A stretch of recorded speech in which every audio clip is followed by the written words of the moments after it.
बिहार में जो परिणाम आया है, जीतने वालों को बधाई। और जनता का जो निर्णय है वो नीतीश कुमार और भाजपा की सरकार के समर्थन में लोगों ने वोट दिया है। तो जो सरकार चल रही है, जिस तरह से चल रही है, जनता का उसमें विश्वास है, तो वो सरकार चलती रहे। हम लोग अपना जो प्रयास कर रहे हैं वो प्रयास आगे करते रहेंगे।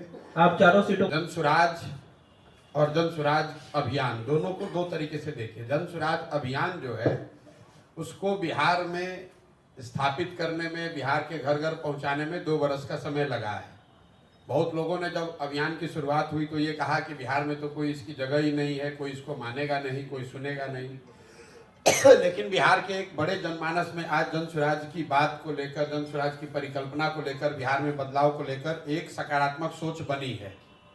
अब उस सोच को दल में और वोट में परिवर्तित करने की जो बात है, तो 1 महीना पहले जन सुराज दल बना है और 1 महीने में आज 10% वोट लेकर जन सुराज ने अपनी शुरुआत करी है।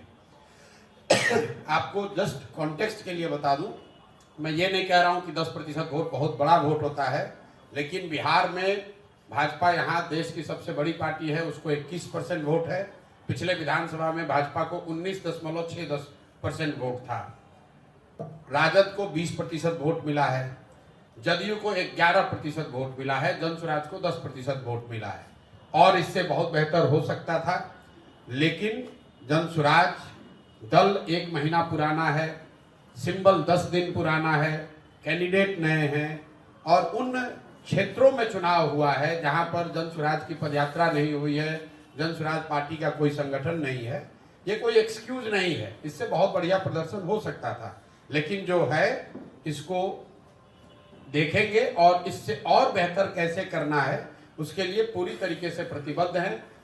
10% आया है, अगर 1% भी आता तो भी हमारे अपने प्रयास में, हमारे कमिटमेंट में, बिहार को सुधारने के जज्बे में, उसमें 1% की भी कमी नहीं आने वाली है।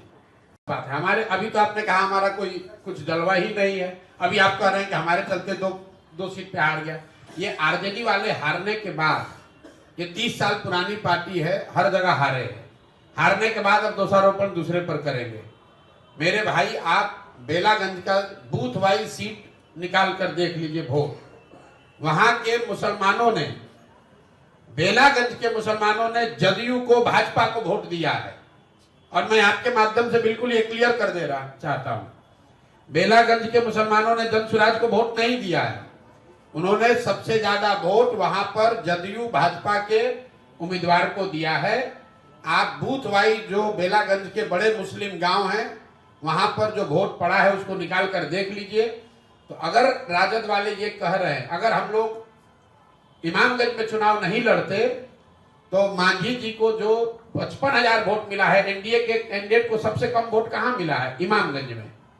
बाकी हर जगह एनडीए के उम्मीदवार को करीब 70,000 वोट मिला है। एकमात्र इमामगंज ऐसी सीट है जहां पर एनडीए के उम्मीदवार को 55,000 से कम वोट मिला है।